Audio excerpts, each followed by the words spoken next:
Hi everyone, welcome to our channel. Today we're going to talk about copper peptides. Before we get into the specifics of copper peptide, I want to get into what peptides are. So what are peptides? Peptides are fragments of protein. They are amino acids and they're put together in a certain sequence, and so they're very specific.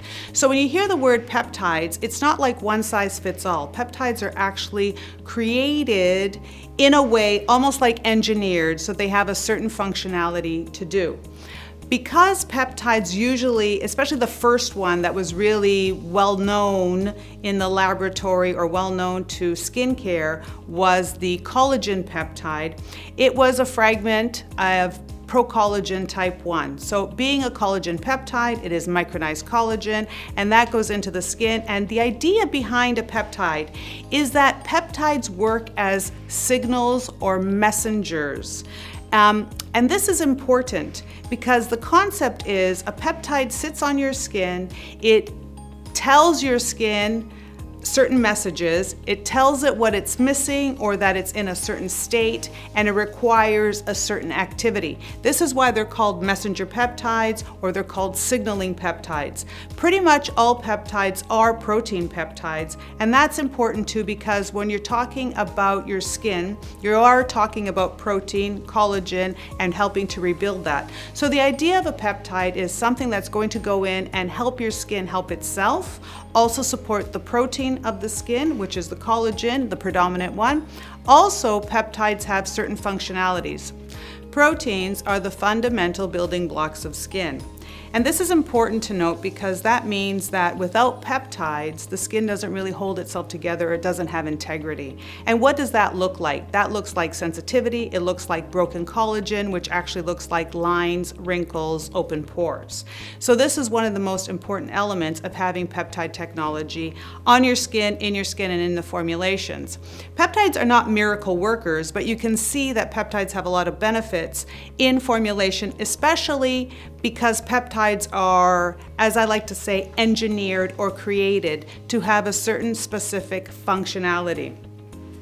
What's fascinating about the skincare science or the skincare world is that we can create peptides and it can actually help the skin in many different ways. For example, there are famous peptides or well-known peptides out there that can target specifically expression lines. What's fascinating about peptides is that research shows that peptides can be created to do various jobs or various different things in the skin.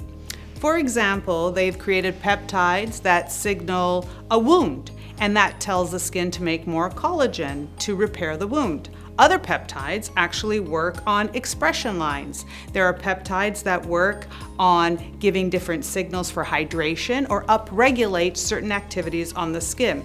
What's fascinating is all of this is done on the skin surface. None of this really penetrates into the skin or goes systemic.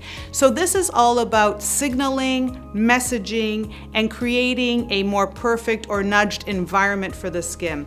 This is why we're taking skincare technology a little bit further and making it a little bit more sophisticated. Copper peptides are a different category altogether in the sense that now we're taking a peptide and we're combining it with trace minerals, especially copper. Now this is important because copper and trace minerals are naturally occurring in the skin, trying to make the peptide a little bit more of an affinity with the skin. So copper peptides are known for, in our situation when we're formulating with copper peptides, what's fascinating about peptides is that they can actually signal onto the skin, repair the skin, teach the skin, nudge the skin, and all of these can have either an anti-aging element, stimulate collagen, work on expression lines, work on sensitivity.